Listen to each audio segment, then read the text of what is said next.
WhatsApp you guys. तो आज जिस फिल्म पर्सनालिटी के बारे में हम बात करने वाले हैं, आज उनकी बर्थ एनिवर्सरी है। लेकिन अनफॉर्चुनेटली वो अब हमारे बीच नहीं है। लेकिन हम उनकी बर्थ एनिवर्सरी पे रोएंगे नहीं, क्योंकि अगर वो जहाँ से भी हमें देख रहे होंगे तो हमें ये ज़रूर कहेंगे कि रोना मत, क्योंकि आई हेट टीयर्स। बात करें देश के पहले सुपरस्टार राजेश खन्ना साहब के बारे में। राजेश खन्ना साहब का जन्म हुआ था 29 दिसंबर 1942 अमृतसर, पंजाब में। फिर उनके पेरेंट्स चुन्नी लाल खन्ना जी और माता लीलावती खन्ना जी उन्हें लेके मुंबई आ गए। उनके actual biological parents Hiralal Khanna ji से, जो चुन्नी लाल खन्ना जी के सगे भाई थे। और राजेश खन्ना साहब का बर्थ नेम था जतिन खन्ना।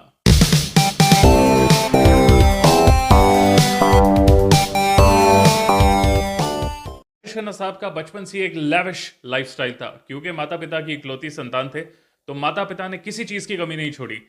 राजेश खन्ना साहब ने अपनी स्कूलिंग मुंबई में की और वो स्कूल जाते थे अपने एक बेस्ट फ्रेंड रवि कपूर जी के साथ, जो बाद में चल के बॉलीवुड के जंपिंग जैक जितेंद्र बने। राजेश खन्ना साहब की एंट्री फिल्मों में लगभग धर्म जी की तरह हुई। उन्होंने भी film fair talent Hunt contest में हिस्सा लिया और 10,000 लोगों में से चुने गए। उन्हें भी यूनाइटेड प्रोड्यूसर्स की तरफ से कॉन्ट्रैक्ट मिला और फिर आई उनकी पहली फिल्म, जिसका नाम था आखिरी खत, डायरेक्टेड बाय चेतन आनंद साहब। उसके बाद आई राज, इत्तेफाक, बहारों के सपने, और फिर एक ऐसी फिल्म आई शक्ति सावंता जी द्वारा, जिसने हिंदी फिल्म में स्टारडम की परिभाषा को बदल दिया, आराधना। और देश को मिला पहला सुपरस्टार। खन्ना साहब की फिल्म आराधना बनने की कहानी बहुत ही इंटरेस्टिंग है। फिल्म के मेकर शक्ति सामंता जी तो ये फिल्म बनाना ही नहीं चाहते थे। इनफैक्ट वो एक फिल्म बना रहे थे शम्मी कपूर साहब के साथ, but due to unfortunate demise of Shammi Kapoor Sahab's wife, वो फिल्म होल्ड पे चली गई। और Shakti Samanta ji in the meantime wanted to make a film with a newcomer called Rajesh Khanna. वो फिल्म 3 महीने में बनके तैयार हो गई। और ये फिल्म लोग राजेश खन्ना साहब के लिए देखने भी नहीं आए थे, ये फिल्म देखने आए थे शर्मिला जी के लिए, शर्मिला टैगोर जी के लिए, जो इस फिल्म की लीडिंग लेडी थी। लेकिन जब ये फिल्म रिलीज हुई तो लोग थिएटर से ये पूछते हुए बाहर निकले कि कहाँ है राजेश खन्ना साहब। उसके बाद उनकी दीवानगी का आलम यह था कि 15 back to back super hit फिल्में और देश के पहले सुपरस्टार का खिताब। उन्हें लोग प्यार से काका जी बुलाते थे। और उन दिनों बॉलीवुड में कहावत बहुत मशहूर थी कि ऊपर आका और नीचे काका। खन्ना साहब की दीवानगी का नशा लोगों के सर चढ़ के बोल रहा था। ये कहना बिल्कुल एग्जैजरेशन नहीं होगा कि women were so crazy about him, they wanted to kiss him, but they couldn't kiss him, so they used to kiss his car.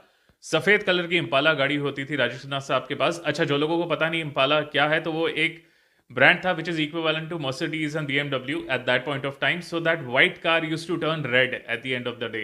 And this is not an exaggeration, guys. And he was the second most famous person in the country at that point of time, next to the then Prime Minister Srimati Indira Gandhi ji. Just imagine. Rajesh Khanna साहब की दीवानगी का आलम यूं ही चलता रहा from 1969 to 1972। फिर आई 1973 में जंजीर, जिसने हिंदी सिनेमा की दशा और दिशा पलट के रख दी।